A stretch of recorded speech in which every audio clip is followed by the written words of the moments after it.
Prescription products require completion of an online medication consultation with an independent healthcare provider through the LifeMD platform and are only available if prescribed. Subscription required. Individual results may vary. Additional restrictions apply at lifemd.com. Read all warnings before using GLP-1s. Side effects may include a risk of thyroid C-cell tumors. Do not use GLP-1s if you or your family have a history of thyroid cancer. If you've struggled for years to lose weight and have given up hope, did you know you can now access GLP-1 prescription medications through LifeMD? LifeMD is now offering eligible patients online access to GLP-1s, the breakthrough prescription medication that can help you lose body fat and weight. Listen to what people are saying. I've been able to live my normal lifestyle, and I've lost 20 pounds already. It changed my life. I wasn't expecting it to shut off the food noise. This was life-altering, and if I can do it, I feel like anybody can do it. And here's the best part. Your insurance may cover 100% of the cost of your medication. So go to trylifemd.com to have your eligibility checked right now. Get started today at trylifemd.com. That's trylifemd.com.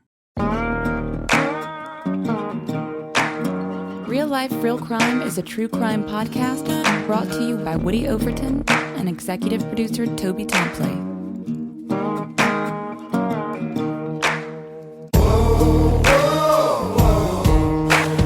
Yeah, the right to remain silent.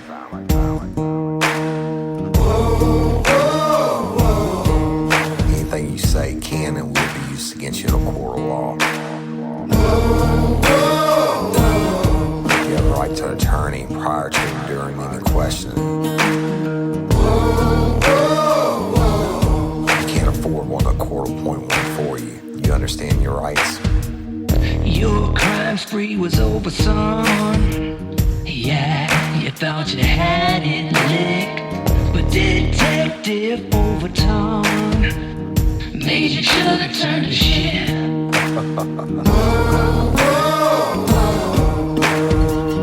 Get ready, you're gonna do time. Real life, real crime. Warning. This episode of Real Life, Real Crime, the podcast, may contain descriptions of acts of violence or that are of a sexual nature. It should be for people that are 18 years or older. Heed my warning, people. I did not get the facts of these cases off of the internet or from some television show. The facts we're retelling you were presented to us by the victims of the crimes or the perpetrators who committed the crimes against the victims. My description of the crime scenes are what I saw with my own two eyes. If you're gonna get offended, please turn this podcast off now. Thank you. Hello, everybody. Welcome to this edition of Real Life, Real Crime, the podcast. And as always, I'm your host, Woody Overton. Today, I'm going to be continuing with part 2 of a series I call Monsters. Stay tuned at the end of the episode for some announcements. I'm just going to get right into it. If you hadn't heard the first edition of Monsters, go back and listen to it. But last week, I left y'all we were starting to work the crime scene. We were inside the residence. The Louisiana State Police Crime Lab technicians that got there, they brought in all their stuff, and we're standing there, and I just gone to the fireplace and seen a condom wrapper partially burned, the Trojan condom wrapper partially burned. And they're putting on their booties and giving us booties and gloves and everything else.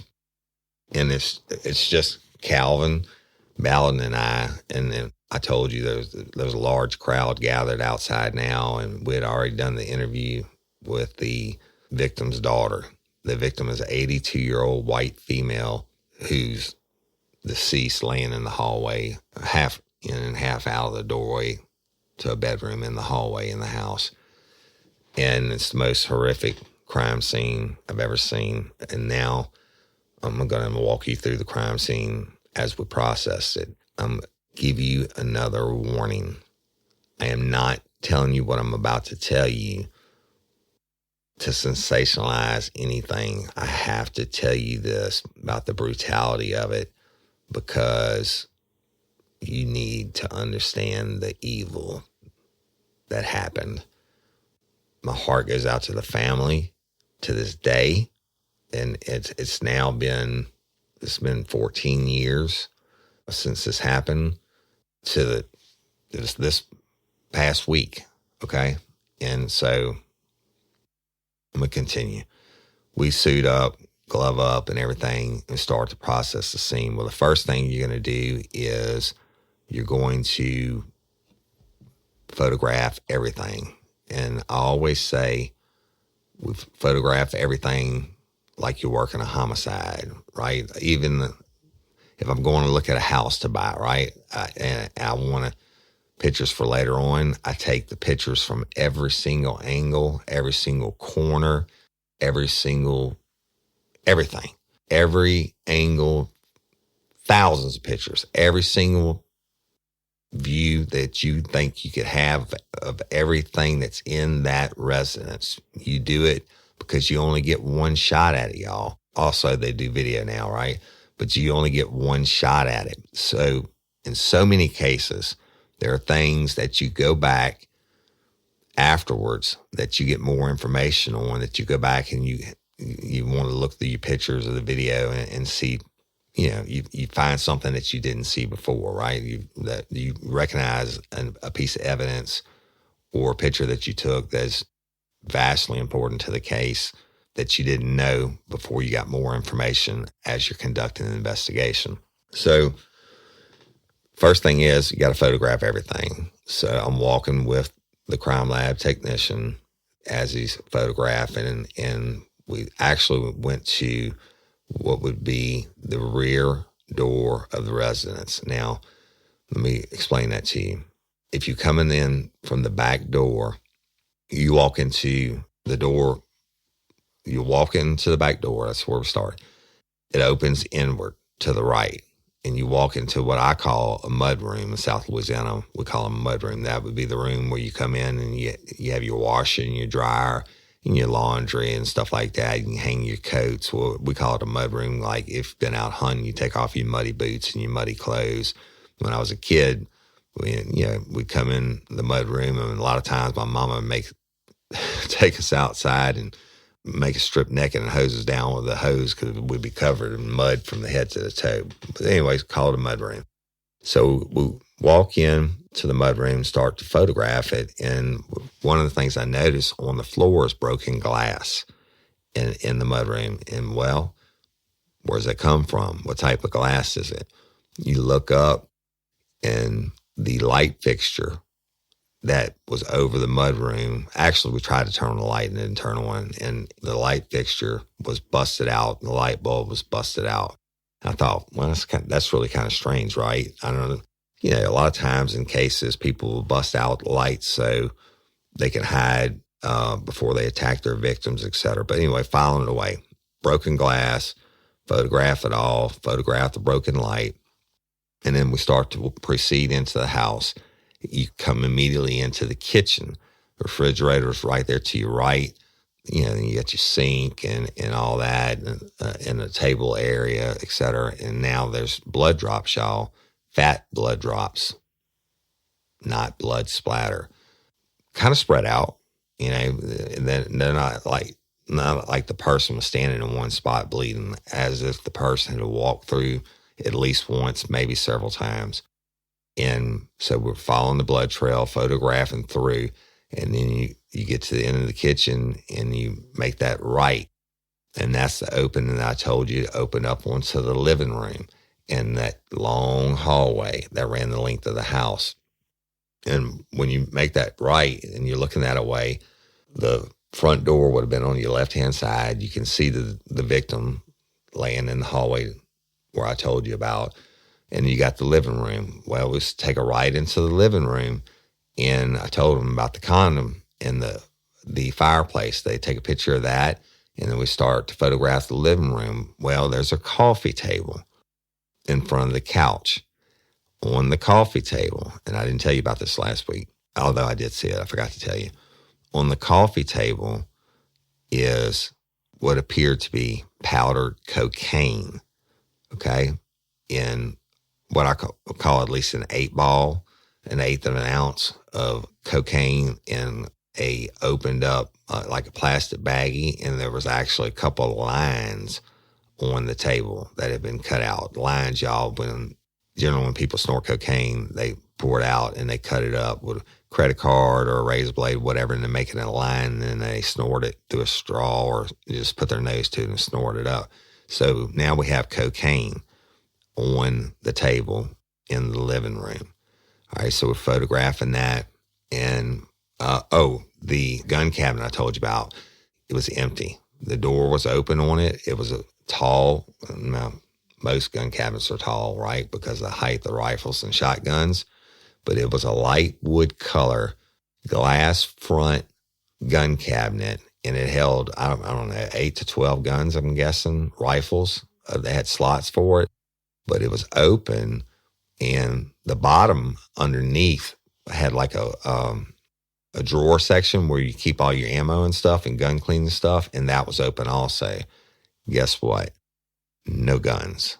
Zero. And not a lot of ammunition. There was some ammunition that was left, but not a lot. So it looked like all the guns had been taken, and the majority of the ammunition had been taken from the gun cabinet. And guess what? There was some blood there also. So now, but we're not sampling yet. We're taking samples yet. We're just photographing everything. So then we start to proceed down the hallway. I showed them the bathroom on the right. The bag of ice is still in the sink, still got ice in it, still got blood drops in the bathroom. Photograph it all. Begin to proceed down the hallway further. And now this is where the lake of blood is, if you will, before we get to the victim. And they're taking detailed photographs of the footprints and the shoe prints that are, and some of them were mine. Some of them obviously were the victim's daughter, but obviously there was more than that. But now it's kind of all messed up, but they take it in the close-ups, and it's a real tedious process. You don't get in a rush. I mean, this takes a long time. And so photographing every single drop of blood, every footprint, every whatever. As we get closer to the victim's body, the blood spatter, and I told you about that last week, blood spatter was on both sides of the hallway walls. It was on the roof of the hallway above the victim. And the crime lab tech was like, damn. And I said, I know, right? I mean, so if you get shot one time and I told you the bullet goes in, the slower blood comes out, faster blood comes out, hits it, you're going to have that one blood splatter. Real life, real crime. Murder in House 2 is a true crime podcast like you've never heard before. It's about mass murder, but so much more. It's about cover-ups, the fog of war, and one man's fight for justice. It took U.S. film director Michael Epstein 10 years to make as he searches for the truth behind the Haditha massacre in Iraq back in 2005. 24 unarmed Iraqi civilians, including women, the elderly, and young children, were shot multiple times by a group of U.S. Marines. Epstein recorded hundreds of hours of privileged conversations, including a site visit to the crime scene with the Marine charged with 18 counts of murder. Search for Murder in the House 2 on Twitter, Facebook, and Instagram. You'll see video, photographs, and interviews. Then you'll definitely want to hear the podcast. It is the #1 true crime podcast in the UK, made by an American about the U.S. military. So why is it #1 over here? There's a lot of great true crime podcasts out there, y'all, but Murder in House 2 really takes you inside places that I don't think the U.S. military wants you to go. And I don't think they ever want to give themselves a black eye, but unfortunately there's good and bad in every profession. This massacre is horrible. I mean, kids, old people, women getting murdered. Anyway, you really need to check it out. There's no spoilers here, but it's a story that those at the very top of the military and government do not want telling. It is the #1 true crime podcast in the UK, made by an American about the U.S. military. I found it super interesting. I'm a veteran, And it's just tough, y'all. You got to go listen. I mean, it's not for the faint of heart, but if you're a true crime podcast fan, go listen to Murder in the House 2. It is certainly worth listening to. We had multiple blood splatters all over the walls from different angles, which means there's many, many different wounds. Okay. Get to the victim, and I told you that her nightgown was pushed up, panties were down, possible rape, but it's all got to be photographed.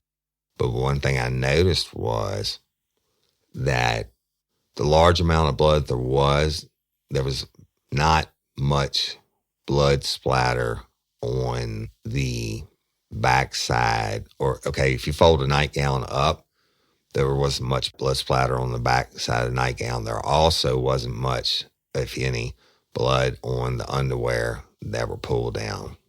Okay? That tells me something. What does it tell me?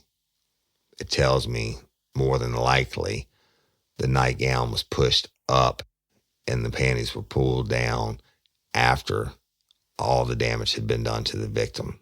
Otherwise, there would have been blood splatter in those locations also. There were some drops, and that's to be duly noted, but no blood splatter.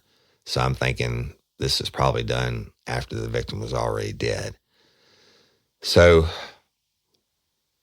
we're at the victim, and this is going to be hard to hear, and it's not to sensationalize this because you need to know. The victim was face down, and her head, I don't know how else to describe it. Her head was so severely beaten, so severely damaged. It was like nothing I'd ever seen. And I'm not talking about from a gunshot wound. I'm talking about tears in her head and then through her hair and in her skull. You could see skull all over her head. I mean, there's tears where it was down to the bone. You could see the white of her skull. Too many to count. Too many blows to the head to count. She didn't even look like a human being. It didn't look like a human head. So we're photographing it, and you don't really talk other than in some of the blood around her head. I noticed two things. Now, her head was more in the doorway, y'all, into the bedroom. And there was her lower end of her body that was more out into the hallway. And there's broken glass. Two different types of broken glass. One appeared to be a vase. It was like, I think it was like white. And it had, if it had been intact, it had like maybe a painted on flower design, if you will, but it's heavy vase. I mean, it's not like a single flower vase. It was a big heavy vase, but it was broken. And if you hit somebody with that, it would do some damage. But you would really have to hit them hard and numerous times to break that thing because it was thick. It wasn't a thin walled, cheap vase, but it was busted. And glass was scattered, part into the bedroom, some in the hallway, not much in the hallway, more into the bedroom where her head was. But it was there. And then I noticed a Coke bottle, an old-timey Coke bottle. Okay, now when I was a boy and you grew up, and you went to a vending machine, I don't know if they even had canned Cokes when I was a kid, but they served it in these thick glass bottles. All right. This was a broken, thick glass Coke bottle. And younger generation, go look it up. Go look up old Coke bottles. And these are the ones that you could use to trade. Hey ladies, are you feeling overwhelmed by hormonal changes? Well, you're definitely not alone. There are more than 1,000 hormone disruptors living in our environment right now. It's in your food, your water, the air you breathe, the clothes you wear, your skincare products. They all mess with your hormones. Then there's the natural hormone changes your body goes through, premenopause, menopause. And while it's a natural process, it doesn't mean you have to suffer through it.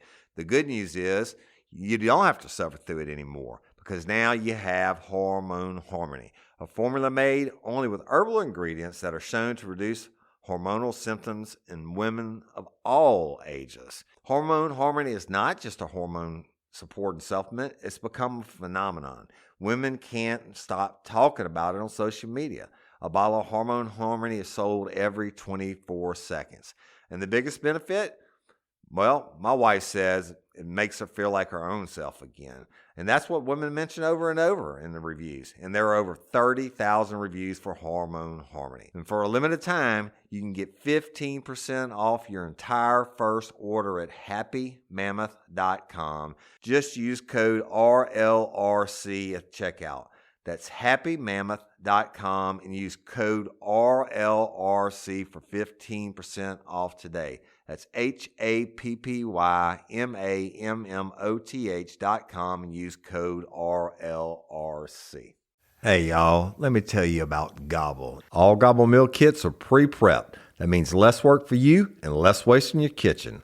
Their meal kits include everything you need so you can save time at the store or just skip that trip entirely. I got the box in and I had 3 different meals. I had a Kung Pao chicken, crispy fish tacos, and a beef bourguignon, however you say it. But let me tell you about the classic beef bourguignon. Look, it came with beef pot roast and a beef broth concentrate, red wine demi-glaze, cremini mushrooms, cipollone onions, mashed potatoes, baby carrots, and rosemary thyme butter. It was so easy to make. Literally like 15 minutes it took Cindy. And let me tell you something, all the dishes were fire, but this thing was like a taste explosion in my mouth. It's just unreal. We got to spend more time together and more time doing the things we love because everything came in this one single box right to my door. So see what a difference Gobble will make for your household.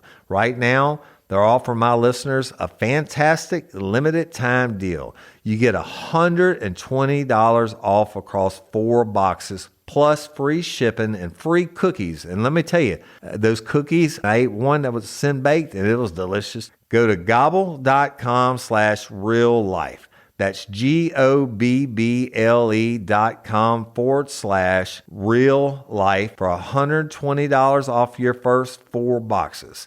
This offer is not available on the home site, so don't miss out. This is genius. It's taste explosions in your mouth like you never had. And when I was a kid, you could collect them and trade them in for like a nickel at the store because they reused them before recycling was cool, I guess.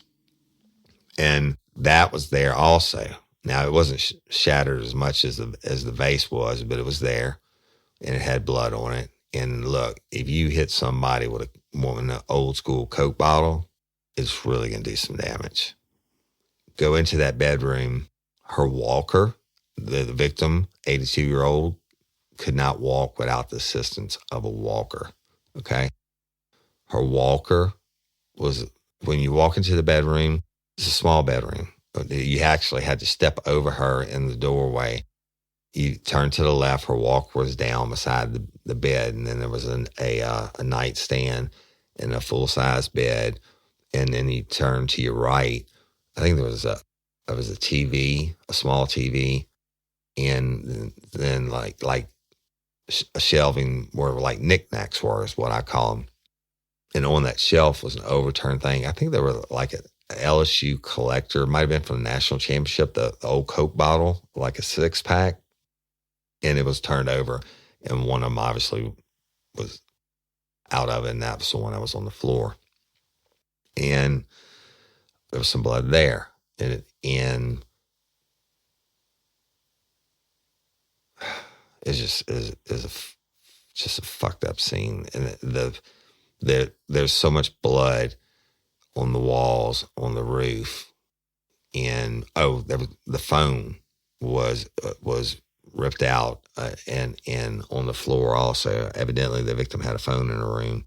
And y'all, it's just so much blood. And I'm not talking about the lake of blood in the hallway now. I'm talking about the blood splatter and then drops mixed in, right? And so photograph that, have to step back over her. And then upon closer inspection on the floor, we saw some .22 caliber bullets. Okay. There were a couple that were not shot, meaning they were just loose bullets on the floor.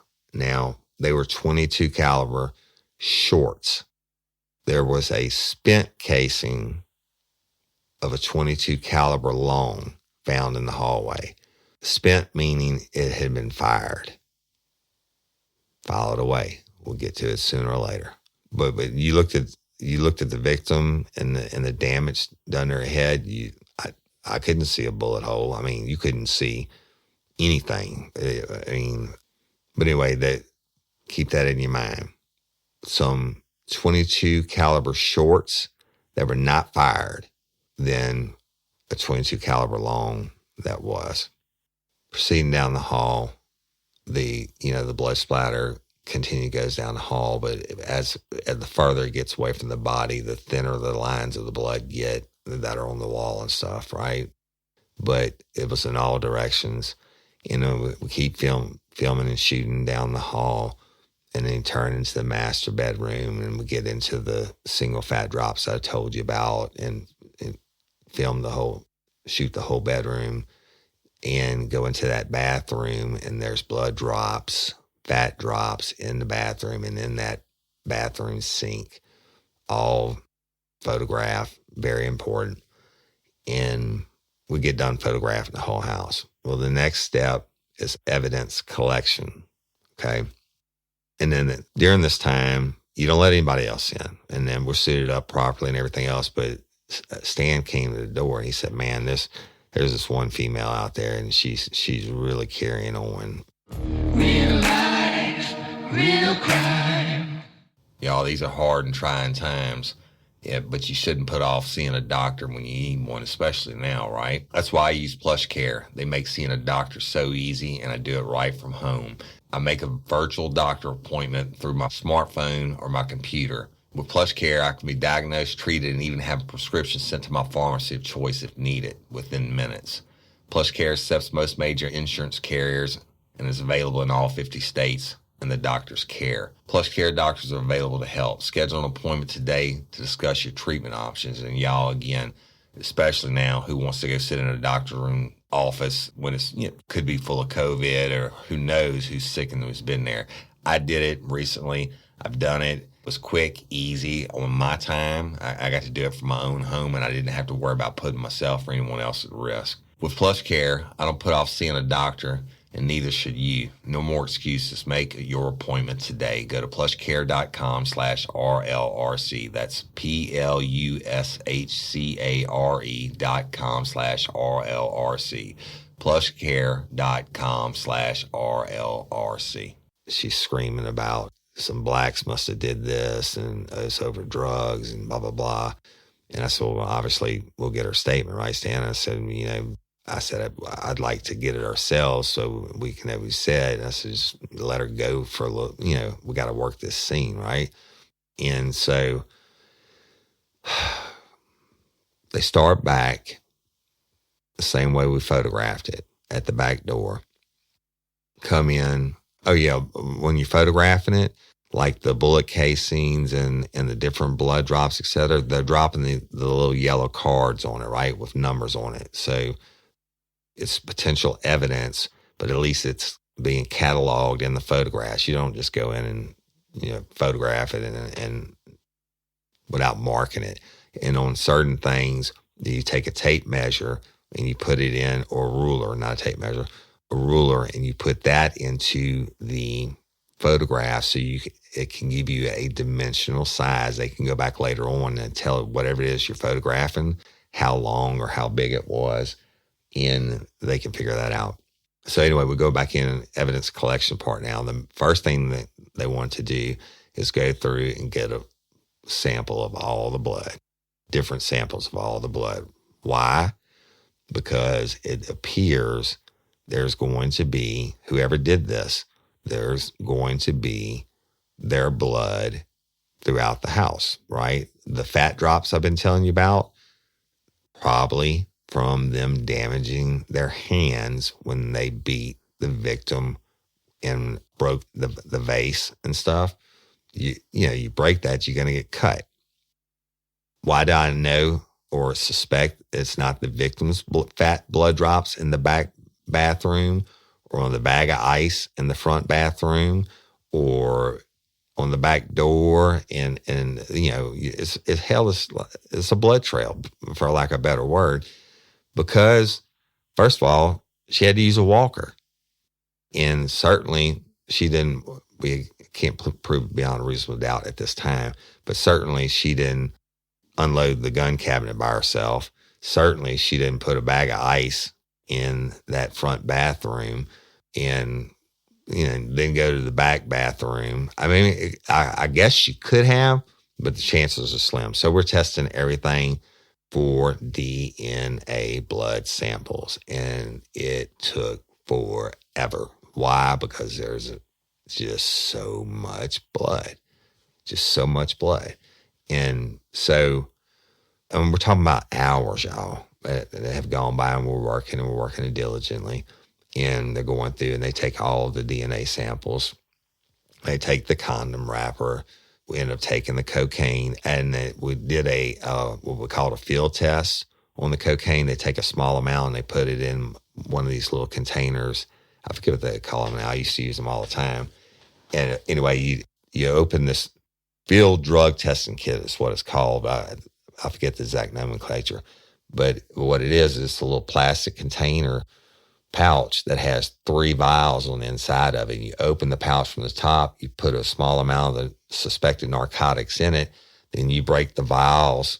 The glass vials are inside, contain liquids, chemical reagents, and you break them from left to right. You break one and you have to shake it for a second. You break the second one, you shake it for however long, and break the third and shake it for how long.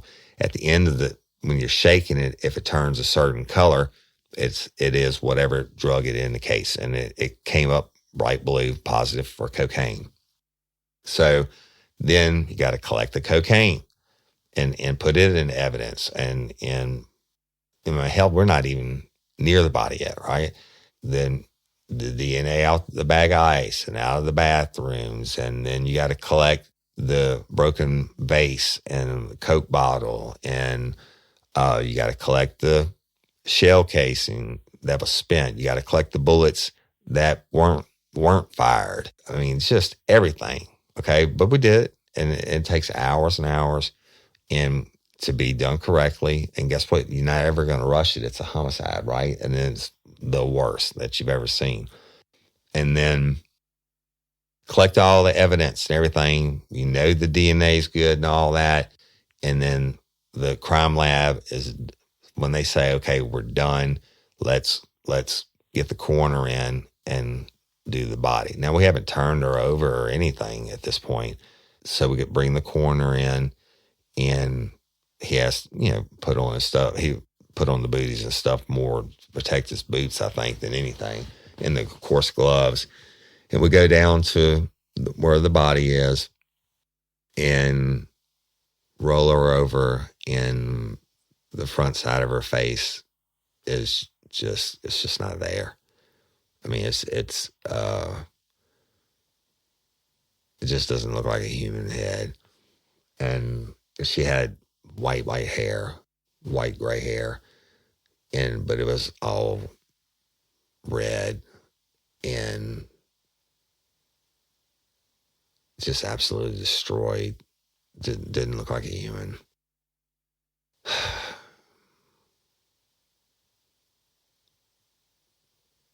So they bag her hands, put paper bag, the technicians did. They bagged her hands. I probably forgot to tell you about that. You take the hand and you put it into a paper bag, and then you tape off the paper bag closed. Why do you do that? In case she fought her attacker or attackers and has DNA underneath her fingernails, that's going to come out at the autopsy. So you don't want to lose any evidence. I mean, she may have hairs in her hand. We don't know. You don't want to lose any of that evidence. Her hands have to be bagged.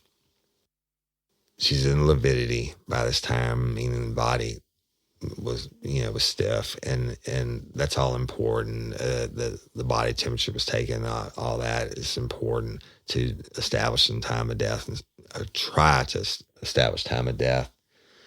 And we end up putting her in a body bag, sealing it, and then putting on the lock on the body bag, which has a number on it, and that's to establish the chain of custody. You photograph that right there, and before she's given to the coroner or taken in. But we used Seals Funeral Home at the time.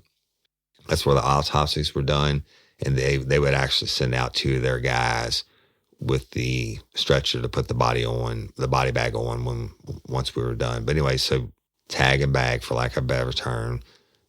Bag and tag. She's bagged. You tag it.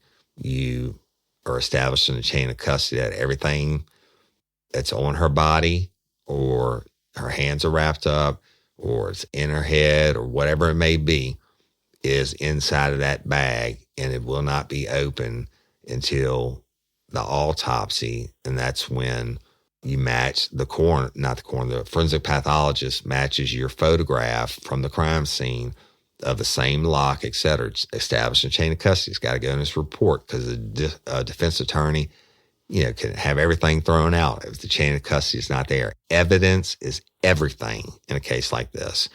So we get her bagged and tagged, and then have Seals come to the door. We carried her down the hall, put her on the stretcher. They cover it up. Now, remember, the family's still outside, right? And cover her up, and they take her to Seals Funeral Home in Denham Springs. And behind the funeral home is where they kept the bodies in the refrigerated things like you see in the movies, the steel things where the doors open up and they put them on trays. God, it sounds so cold, right? But it's what it is, trays. And they put them on trays, and they put them back in the cooler until we can get the autopsy scheduled. Got the autopsy scheduled for, I think it was going to be the day after that. But anyway, so we get her out now. She's gone. And then we meet back, and Stan was like, you got to go out and interview those girls. I said, absolutely, we're going to do that. So let's go do it now. So Calvin and I go out. It's just surreal. It's a bad scene. I mean, this lady, 82-year-old lady, spent her whole life helping kids. Everybody loved her. Everybody loved her. And so many people out there, the emotions are so high. But Stan told me which one it was that was doing this extra carrying on. And Calvin and I approached her first. And I'm going to tell the names later on, y'all. Calvin and I approached her first, and I said, you are, he said, that's my grandmother. That's my grandmother that got killed. I said, okay. I said, we need to get a statement from you. Now, let me describe her to you. She's a white female, probably close to 40, real disheveled looking, real unkempt. I'm not saying this to be ugly. I'm just telling you what I've observed. I'm not going to be ugly, but she was long, kind of a dirtish blonde, real dirty blonde, if not brown hair, real disheveled looking, just not well put together, if you will. Real life, real crime. There's almost always a rise of break-ins during the holidays. That's why Simply Safe Home Security is having a huge holiday sale. 30% off any Simply Safe system and a free security camera. Recently, U.S. News and World Report called it the best home security of 2020. So whether you're traveling or staying put for the holidays, check out the 30% off plus the free security camera deal before it ends this week. Y'all, I have the system in my house. The camera footage is amazing. It's easy to set up, easy to run, easy to play back. Check it out. It won CNET Editor's Choice for Home Security and was named Best of 2020 by Forbes and Popular Mechanics. The system has an arsenal of sensors and cameras to protect every inch of your home. You can set it up yourself in about 30 minutes. It's super easy. Then Simply Safe security specialists take over, monitoring your home around the clock and ready to send emergency help the moment there's an alarm. Get 30% off Simply Safe plus a free security camera today by visiting simplysafe.com/RLRC. Hurry, this deal expires on Friday. That's simplysafe.com/RLRC. simplysafe.com/RLRC. She was all frantic and stuff. And to me, she almost appeared to be under the influence of something. Now, by this time, we've been there like 5 hours or more. And she's been out there the whole time too. And I get it. Her grandmother has been brutally murdered. And she's been out there with her mama and her sister the entire time. And so we get her in my truck and introduce ourselves, and don't have to advise her, right? I don't know anything about anything at this point, and that's the truth. And just get her name, get where she lives, and she's going on and on, and she wouldn't shut up about, interrupting us about these, and she's using N-words. These must have did it, and he's using drugs, and I was like, oh, just, settle down. Look, we need your help, playing her a little bit, and needs your help, and you got to tell us everything you know. You got to paint it for me like a movie. Act like I know nothing at all, etc. I said, who are you talking about? Who would be in this house that would have drugs that would owe money to black drug dealers that would come in here and kill your grandmother? Because that's what she kept saying. And she said the guy's name. She said, that's my stepdad. I said, okay. And I said, has he ever showed up to Spark something uncommon this holiday with just the right gift from Uncommon Goods. The busy holiday season is here, and Uncommon Goods makes it less stressful with incredible hand-picked gifts for everyone on your list, all in one spot. Gifts to spark joy, wonder, delight, and that's exactly what I wanted feeling. Hey, y'all, I ordered a super cool piece. It's a candle with a sculpture of LSU's Tiger Stadium on top of it.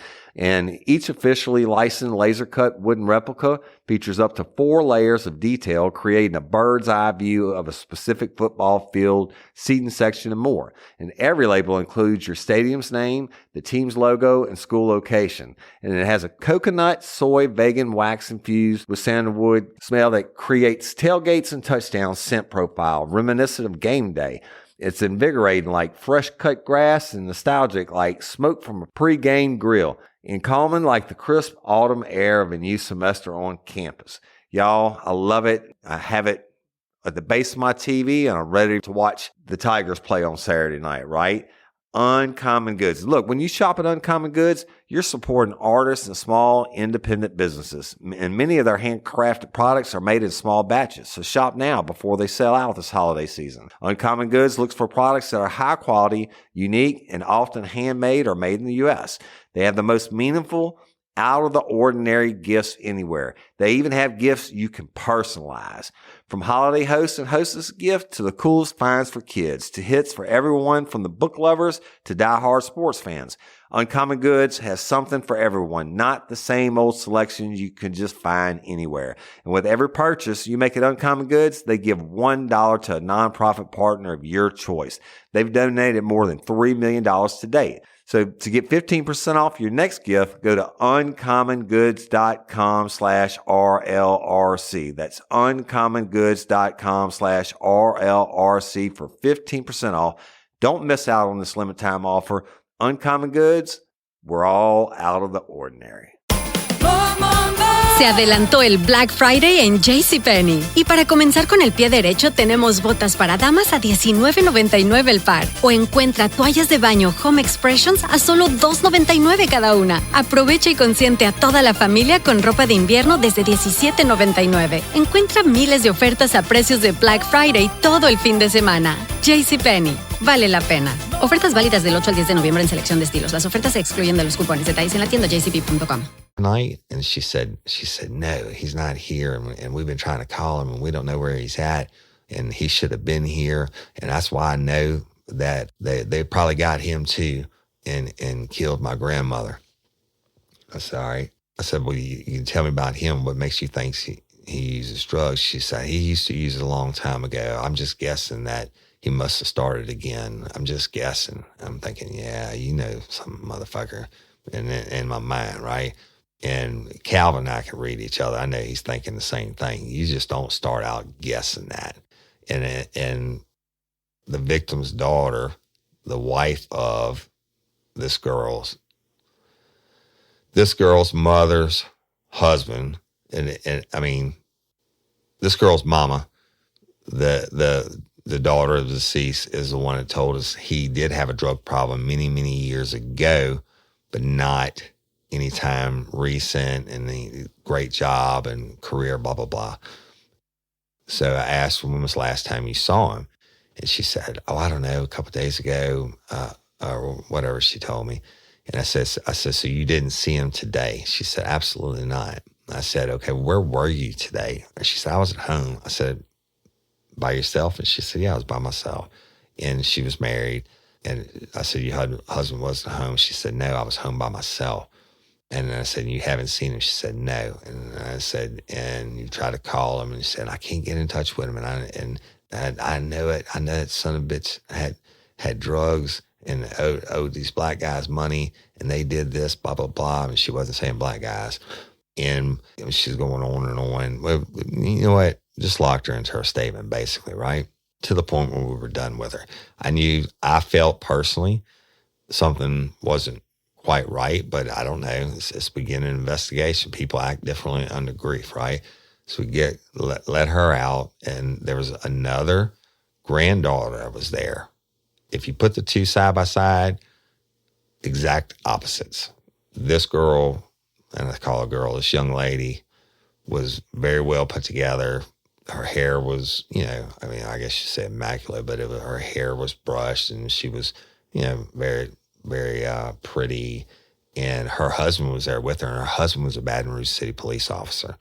And I told him, I said, look, we got to talk to her. And he said, I get it, I understand. And get her in the truck. And of course, she was at home or at work that day. And she also tried to call the stepdad and couldn't get in touch with them. She knew he had a narcotics problem in the past, but certainly not at any time in their knowing them, right?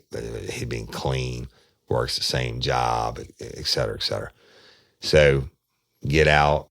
Y'all, this is all going on, and we're conducting these interviews, and the guy's biological son shows up that he actually worked with at the company, and we get him in and interview him and started talking to him and said, hey, the victim is dead. He's like, I can't believe that. I just can't believe it. And I said, I understand your dad, lives here. And he said, yeah. And I said, I understand that he works with you. And of course, y'all, Calvin's asking questions too, and we're playing off each other.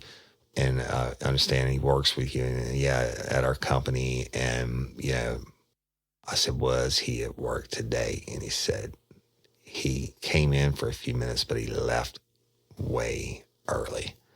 I said, all right. I said, what does he drive? He said he drives a company truck, a maroon, I think it was a GMC, extended cab. I said, so he doesn't own the truck? He said, absolutely not. And he said, on top of that, he was supposed to go make a bank deposit. I said, how much? He said, like $3,500 that he had access to. And he said, I can't get in touch with him. He said, I've been trying to call him all night and go straight to voicemail. I'm like, all right. And I said, the name of your company. I said, or the other people that saw him come in today and leave early? He said, yes. I said, you mind if we send somebody out there tomorrow to talk to him? He said, no. I said, do you have any reason to believe that your father was using narcotics? He said, absolutely not. He said, he had a problem with it in the past. He said, but if he's been using again, he's been keeping it from me. And he said, I wouldn't put up with it. He said, my father's a Christian man. He goes to church. He testifies about his fight with narcotics and his demons and everything else. And he said, I just don't believe it.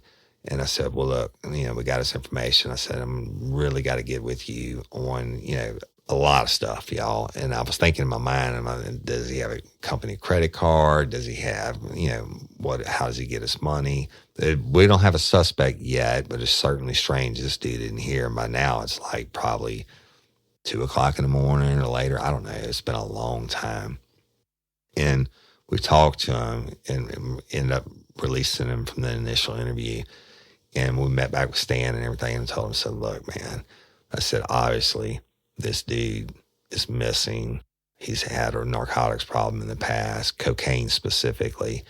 And we got the coke in the house and, we just got to work it, right? And I said, we got to start somewhere. We got to start with him. And he's like, yeah, you're right, but you can't discount the drug dealer there. I said, look, we can't discount anything. Everybody's a suspect except for us. And meanwhile, we're standing there talking, and the daughter of the victim, the first one we interviewed, comes up and says, I think they're like her granddaughter, or there were a lot of orphan children, y'all, that were involved in the story that I may tell you about or may not or whatever, and they all considered the victim to be their grandmother, what have you. And she said this girl just got here and she had to drive in from North Mississippi, and she's got information on him, talking about her husband that was missing. I said, all right. So Calvin and I go up and introduce ourselves, said, hey, can you come in the truck and talk to us? And so she did, and she gets in there, told her names, told us where she lived in northern middle part of Mississippi. And I said, I understand you have some information on him. And she said, I do. She said, it just totally freaked me out. And I said, what is it? And she said, I stopped. I think it was Brookhaven, Mississippi. It's either Brookhaven or Macomb. But I'll tell you about both of them. They're not 15 miles apart. And if you come into Livingston Parish on Interstate 12, or let's say you leave in Livingston Parish on Interstate 12, you go east until you hit I-55, and that runs north all the way from the Mississippi line all the way down to where it hits Interstate 10, and you take a left and go to New Orleans. So she said, anyway, you would take I-55 into Mississippi, and you pass now Louisiana, you go through Kentwood, and then you come into whatever small town in Mississippi, and then another one in the town. There's a couple of bigger ones, and they are Macomb and then Brookhaven. But regardless, she said she got the phone call about the victim, who's her great grandmother or whatever, and she was like, "Holy hell!" And I mean, she loves the lady, right? And she's coming, she's family. She said, I had to load up. I had to bring my kids or whomever somewhere. It's in the middle of the night now. She said, I had to load up. I had to stop at Walmart to get something to drink, or I don't remember what it was. Maybe some cigarettes. I don't remember. But that was the only thing that was open at that time of night in that small of a town was the Walmart. She says, I'm getting out of my vehicle. I'm going to walk in the door of Walmart, and I see him coming out, and he's carrying some bags of groceries. And she stopped, and she said, it freaked me the fuck out. She was like, what are you doing here? She said, don't you know? Don't you know? And I'm not going to say the victim's name, what they called her. She said, don't you know she's dead? She's been brutally murdered. And then he looks at her and he said, yeah, I heard. I'm heading that way right now. She said, well, what are you doing in Mississippi? He said, I was up here for work, but I'm headed that way right now. I'm headed straight there. And she said he was really like, not strung out, but like really amped up. And then he took off and he got into that maroon truck and drove off. And she said it freaked her out, right? And so she just left, and she ends up coming there, and she's, gets there, and we're interviewing her. And I said, what time was it? And she told me when she was at the Walmart. And so we thanked her and let her go, got her phone number in case we need to contact her again. We got her statement that she sees him in Mississippi. Now, this is like shit, 3 hours from where the victim is. Let's see, hour, at least 2.5, 3 hours from where the victim is. And he's coming out of Walmart in the middle of the night carrying grocery bags. So we ended up interviewing everybody else or whatever. It's like 4 or 5 o'clock in the morning. We hold our last detective meeting us to stand. And I said, we got to get to Walmart. We got to pull a video. We got to find out what time he got there. We got to see if we can see any injuries on him. We got to see what he bought. He said, I agree. I said, look, I'm wiped. He said, I'm going to get the day shift guy to come on, run over there, give it the manager and pull a video. Go, you and Calvin go get a couple hours sleep and then meet me back at the office like in maybe 2 hours. He said, sleep fast, Hoss. I said, all right. So go home, go back up. I didn't sleep for an hour probably, and showered, fresh clothes, go back to the office, and they're there. And I forget who it was. It may have been Kim McMorris. I went and pulled the video, and they had, sure as shit, and Walmart cooperated, put out a warrant. They told them what we were looking at. And not only did they give us the video, but they gave us the copy of the receipt of what he bought.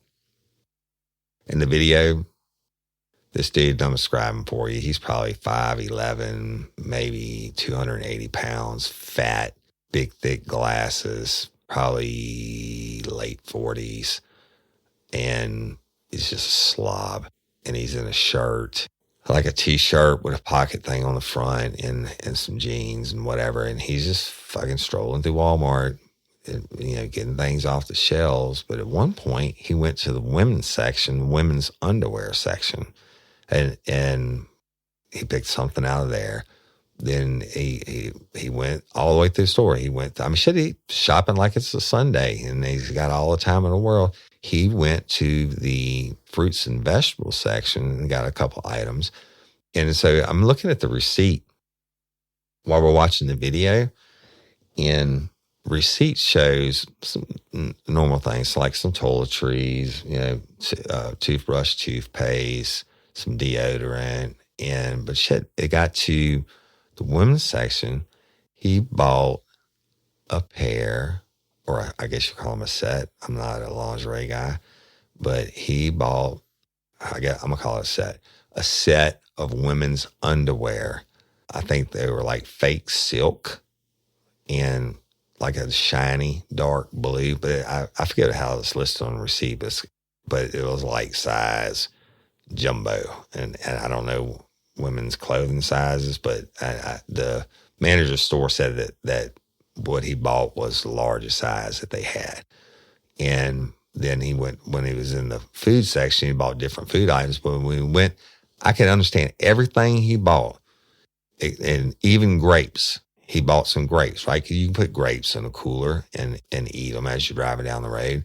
But he bought some large yellow squash, the vegetable. And I'm thinking, and I told Calvin, I said, what the fuck? I mean, I can understand, I don't understand the women's underwear unless he's got a girlfriend somewhere, right? And I said, but the squash? Calvin said, I don't know, man. He said, I don't know. He never showed up that night, by the way, after the witness put him in the Walmart, and she was right. It was him. We printed out the picture from the Walmart, showed another detective, took it to one of the family members. They said, yeah, that's him. We knew it was him anyway. We had pulled his driver's license and all that. But he was positively identified as being him. But the things that stick out from the receipt for me at the Walmart are the women's bra and panties, but it was like a set thing, more like a lingerie thing. And then the big squash. Figure it out. And I'm going to conclude it for this week on Monsters. You have no idea where this story is going. We're almost another hour in, and I'm going to leave it at that. And we'll continue it again next week.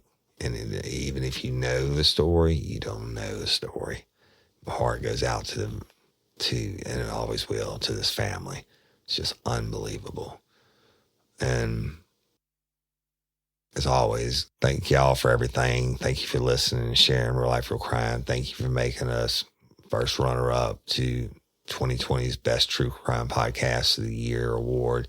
Thank you, Patreon members, for your support. You're going to be getting your patron episode the Wednesday before Thanksgiving. I'm not releasing anything next week except for a patron episode. And it doesn't have to do with monsters. It's another full-length episode as part of your patron benefits.